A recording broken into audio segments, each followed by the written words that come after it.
অনেকে সস্তায় খালি সংবাদ মাধ্যমে টিকে থাকবেন বলে দলের শৃঙ্খলা না মেনে অনেক কথা বলছেন, এগুলো করবেন না। যদি কেউ দলকে ভালোবাসেন সে কোনোদিন দলের শৃঙ্খলার বাইরে যাবে না। একটা কর্মী কোনোদিন দলের শৃঙ্খলার বাইরে যায় না।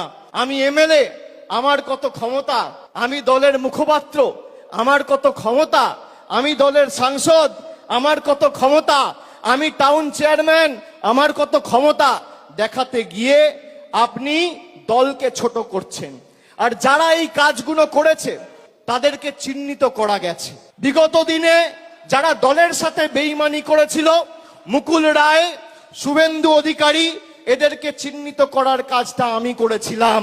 আগামী দিনেও যদি কেউ দলের সাথে বেইমানি করে এদের চিহ্নিত করে এদের লেজে গোবরে করে প্যাকেট করে বাংলা ছাড়া করার দায়িত্বটা আমি আমার কাঁধে তুলে নিলাম।